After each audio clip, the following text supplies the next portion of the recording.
Welcome to the Deep Dive. Our mission, as always, is to cut through the noise and really get you well informed on the big issues. Yeah. Today, we're diving headfirst into what's happening with U.S.-Canada trade. It's been heating up. It certainly has. We've seen this significant increase in U.S. tariffs on Canadian goods recently.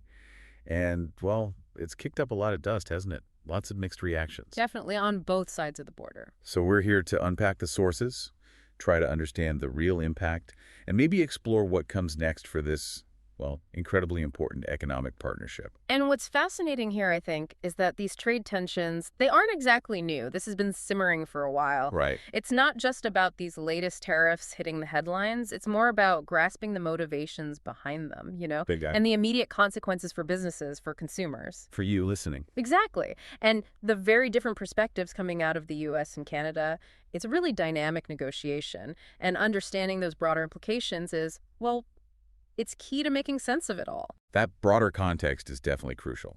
Yeah. Okay, so let's zoom in a bit on the immediate flashpoint. What are the specifics of these latest actions? Right. So August 1st, 2025, U.S. President Donald Trump signs an executive order. And this significantly increases tariffs on certain Canadian goods, bumping them from 25% up to 35%. That's a big jump. It is. Now, it's important for you to know the White House did state these specific tariffs would not apply to goods compliant with CUSMA. And with the Canada-U.S.-Mexico agreement. Exactly, which is really the foundation of North American trade. But that executive order, it went even further, didn't it? It did. Trump also brought in a 50% tariff on semi-finished copper, which is, a key component in a lot of manufacturing. Though, interestingly, it exempts the raw input material, so maybe pushing processing to stay within the U.S. That could be the strategy there. Could be. And we have to remember Canada was already sort of grappling with existing U.S. tariffs, right? Yeah. On steel, aluminum, automobiles. Yeah, those have been ongoing issues. And this wasn't just aimed at Canada either. The executive order also included these, what Trump called Liberation Day tariffs for many other nations. Right, set to kick in just 7 days later. Exactly. That strong rhetoric, it signals a broader global strategy, doesn't it? It suggests a policy aimed at, well, freeing the U.S. from what it sees as unfair trade practices globally. Okay, so beneath the headlines about the tariff percentages, there's this complex corner. What's really driving Washington's sudden surge of protectionism? And how does that line up with Canada's view? Yeah, the why behind it all. The White House gave its stated reasons for hitting Canada harder. They alleged a failure to cooperate in curbing the ongoing flood of fentanyl and Canada's own implementation of retaliatory tariffs. Okay, but on the fentanyl issue, Canada offers a very different perspective, and this is crucial here. What are they saying? Well, Prime Minister Mark Carney has stated that Canada accounts for, get this, only 1% of U.S. fentanyl imports. 1%. Wow. And he says they've been working intensively to further reduce these volumes. And Canada has taken significant steps. They appointed a fentanyl czar. They spent $1.3 billion on border security. Right. Launched a joint strike force on organized crime, drug trafficking, money laundering. So they're pushing back hard on that justification. They really are. And to complicate that narrative even further, you have Brampton Mayor Patrick Brown pointing out that, in his words, 99.9% of the drugs that come into our country come through our U.S. border. From the U.S. to Canada. That's what he's saying, citing record drug busts in the GTA. So it highlights this really clear, fundamental disagreement on which way the illicit drugs are flowing. Which is supposedly a primary reason for the tariffs. That's quite a disconnect on the basic facts, isn't it? It really is. How do you negotiate effectively with that kind of gap? Exactly. And another thing, we're seeing the president's rationale kind of shift, right? He had earlier linked these tariffs to Canada, recognizing a Palestinian state, said it would make a trade deal very hard. Yeah, I remember that.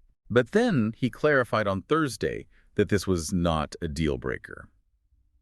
So this, shifting rationale, it tells us something about the underlying strategy, wouldn't you say? It definitely shows a fluid negotiating position, which can make things pretty challenging for any partner involved. So how is Canada formally responding? Well, Prime Minister Carney, he expressed his disappointment, naturally, with the U.S. action, but he reaffirmed Canada's commitment to CUSMA. Mhm. He emphasized that even with these new tariffs, because CUSMA applies to so much trade, the average U.S. tariff rate on Canadian goods actually stays among the lowest for U.S. trading partners. Interesting. Carney said Kennedy is laser-focused on what we can control, Well, building Canada strong.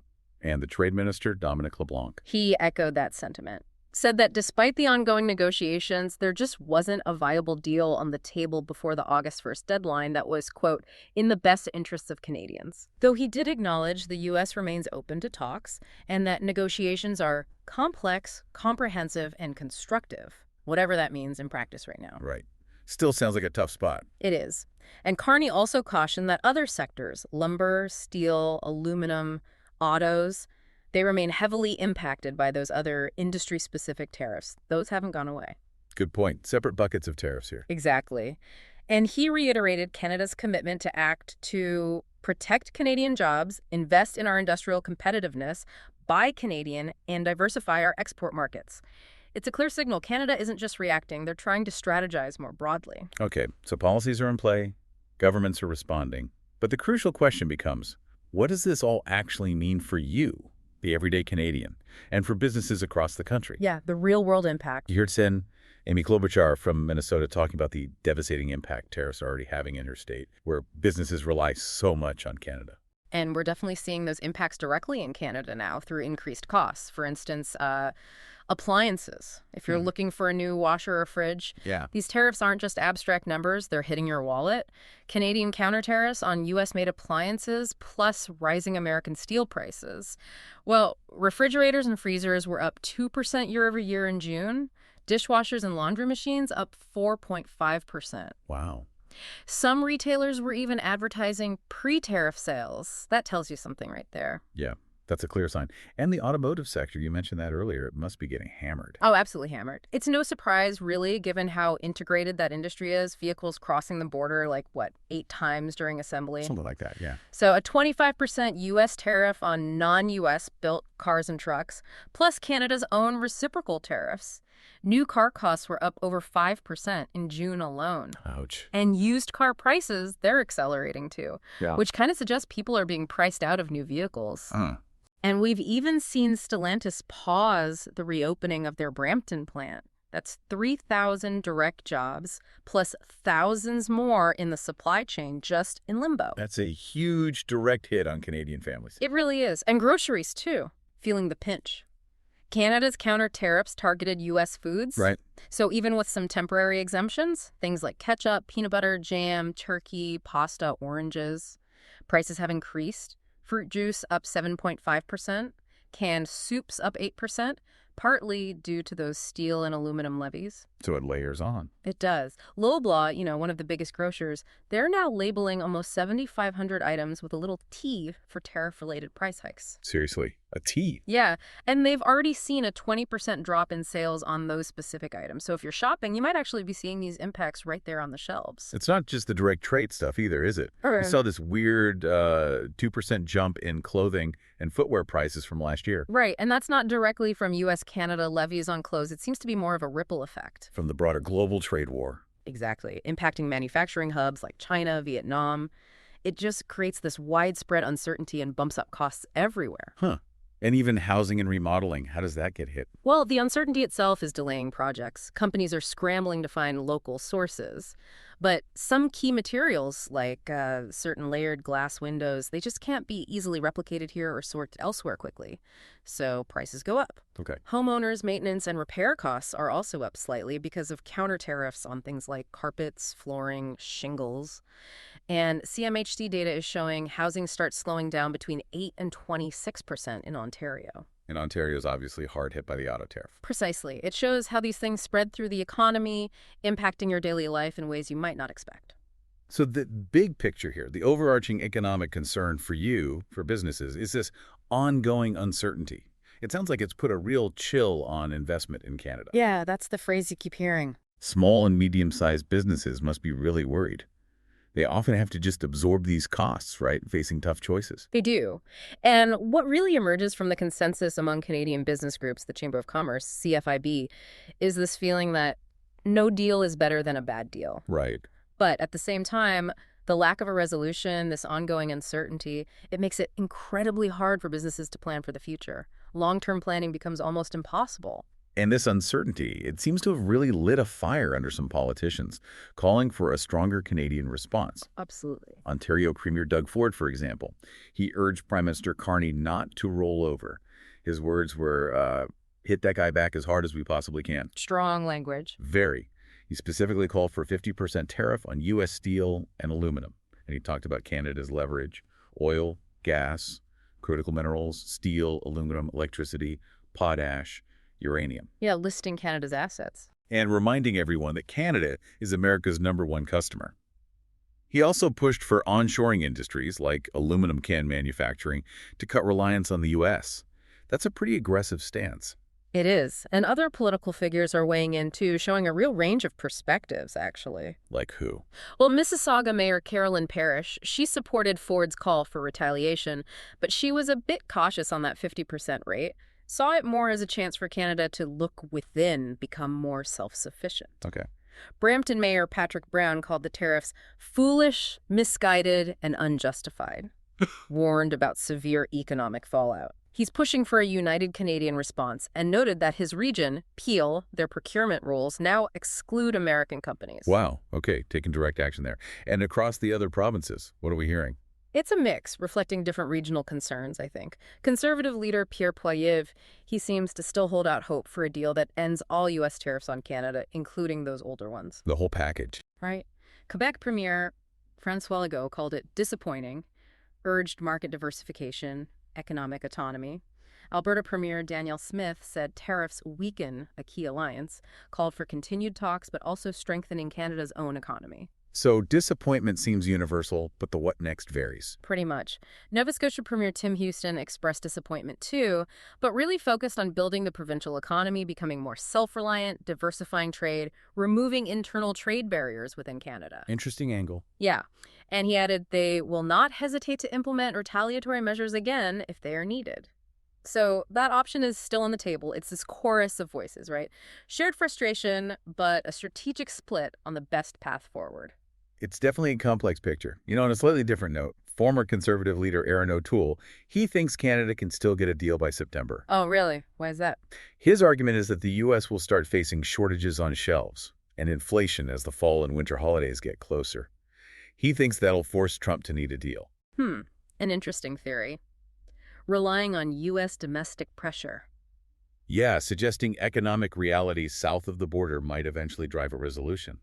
Looking at the bigger picture here, the criticisms of the U.S. administration's approach are pretty widespread. How so?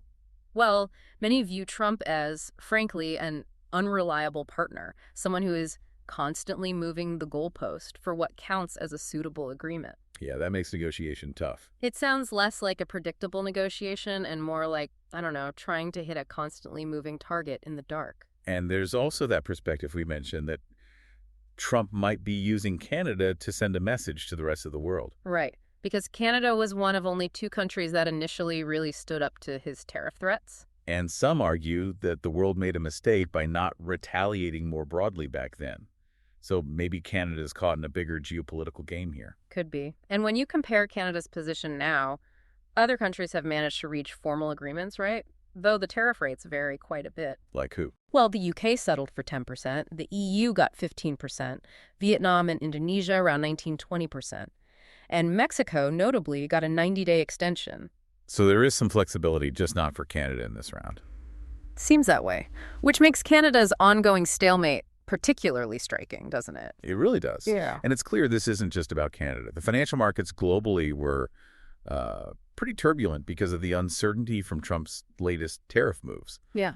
And that came right alongside those really low U.S. job numbers. For July, only 73,000 jobs added, and big downward revisions for May and June. Right, so the timing wasn't great for market confidence overall. The ripple effects are definitely being felt far beyond just the Canada-U.S. border. Absolutely. So that recurring theme we keep hearing from Canadian businesses and politicians, no deal is better than a bad deal, it really forces a critical look at Canada's long-term trade strategy, its economic future. Yeah. And just to highlight how far-reaching and sometimes, frankly, unexpected these impacts can be, We even saw reports that some LGBTQ plus summer camps were losing corporate funding. You know what? Because donors were apparently concerned about the Trump administration potentially targeting diversity, equity, and inclusion programs. It just shows how trade policy uncertainty can cascade into completely different areas, impacting groups that rely on corporate support. Wow.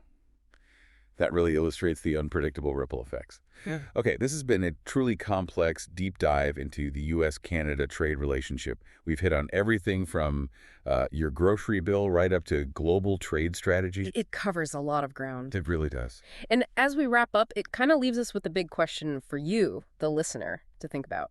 Given all this volatility in U.S. trade policy and this clear push we're seeing within Canada for more self-reliance, more market diversification, what long-term shifts might we actually see?